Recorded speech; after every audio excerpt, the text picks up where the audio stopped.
You know, some myths are more than just stories about heroes and monsters.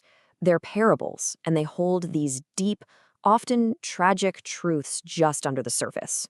Today, we're going to look at one of the most misunderstood figures in all of mythology, not as a monster, but as the center of a really devastating tragedy. So let's peel back the layers and explore this story told in 6 acts. Right? We've all heard the basic version. A hero shows up and slays a hideous beast. But that's not the real story here. Not at all. The question we really have to ask is, what if the woman we were told was a monster was actually the victim? What if her monstrosity was just a desperate biological way to survive something absolutely unspeakable? To really get the tragedy of how her story ends, we have to go back to the beginning. Before the scales, before the snakes, Medusa was a priestess, a woman completely devoted to her goddess and her community. This is Act 1, a robe of devotion. So those priestess robes she wore, they were so much more than just fabric. They were a symbol of divine order, showing a soul that was completely woven into the social and religious fabric of her world. They were like this soft, delicate veil between the mortal world and the sacred, representing her total trust in the god's protection, a trust that, as we'll see, gets completely shattered. Her whole life was guided by this Greek concept called sophrosyne, which is basically a state of perfect self-control and just accepting your place in the universe. For Medusa, that meant giving up her own identity to serve the goddess Athena.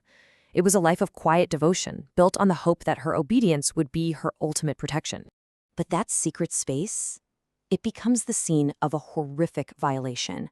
And in just one moment, her life is broken beyond repair. Her world and her own body are changed forever. This is Act 2, an armor of trauma. And the transformation is just total. The soft, flowing robes of her past, the ones that symbolize trust and belonging, are gone. They're replaced by rigid, unyielding scales. This shift from fabric to scale, it's a symbol of a soul hardening itself just to survive. Communal life becomes monstrous isolation, and that fragile veil of trust is torn away and replaced by an armor of trauma. And you have to understand, these scales weren't just a punishment from a petty goddess. They were a biological response to violation. It's like her body literally forged an armor to make sure she could never, ever be touched again. Athena's curse turned her vulnerability into this impenetrable fortress, but it was a terribly lonely one, cutting her off from everything and everyone. And the change didn't stop with her skin. Her hair, which was once a symbol of her humanity, became something else entirely, a living weapon and a terrifying new kind of voice. This brings us to Act 3, a crown of vipers. The serpents are such a complex, powerful symbol. I mean, her silent human devotion was stolen from her, and it was replaced by this chorus of lethal, non-human warning. It's a form of what's called apotropaic power, basically a power that actively warns evil to stay away. The snakes became this living, hissing perimeter, the physical embodiment of a protective rage that the priestess was never allowed to show. And with the serpent, there's always that duality, the poison of death, but also the potential for rebirth. Of all her new powers, her gaze is the most famous and the most tragically revealing. Her eyes became her ultimate defense and the perfect symbol of her internal state.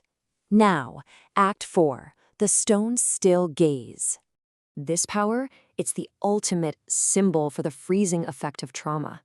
It's not just about killing, it's about stopping life dead in its tracks. Her gaze literally halts the flow of time, erasing any possibility of a future, both for her victims and, most tragically, for herself. Her entire existence is now frozen solid, forever locked in the moment of her violation. Her power makes the outside world mirror the rigid, unfeeling stillness inside her own spirit. So all those stone figures scattered around her lair, they aren't trophies. They are monuments to her inescapable, unending pain. And into this static world of grief steps a hero, Perseus. But the way he chooses to confront her is just as symbolic as Medusa herself. This is Act 5, a hero's reflection. Perseus doesn't face her directly. Instead, he uses the reflection in his polished shield, which represents this idea of a mediated truth. It lets him witness her tragedy, to see her, but without being consumed by the paralyzing reality of her pain. It creates distance, and it turns a person's suffering into just another strategic problem you have to solve. And this really gets to the core ethical question of the myth, doesn't it? The shield allows the world to take her power while completely ignoring her history. It suggests that a monster can only be defeated if you refuse to look her in the eye and acknowledge the humanity that was ripped away. After she's killed, the final chilling irony of Medusa's story is revealed. Her suffering isn't just ended, it's repurposed. It is taken, co-opted, and turned into a weapon. This is the final act, the goddess's shield. Okay, let's trace this cycle of appropriation. First, she's the victim, violated in her own temple. Second, she's unjustly punished and remade into a monster by the goddess she worshipped. Third, her tragic power, that protective rage, is hunted and harvested like some natural resource. And finally, her head is mounted on Athena's shield, and she becomes a talisman of power for the very institution that caused her downfall.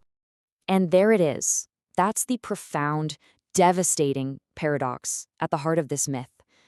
Her personal agony, her trauma, her body, her protective rage, all of it is converted into institutional strength. The victim is literally weaponized by the same power structure that destroyed her.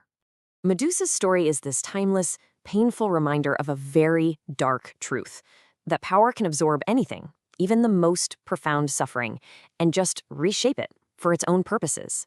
In the end, one woman's private tragedy was fashioned into a goddess's public shield. And that is a parable worth remembering.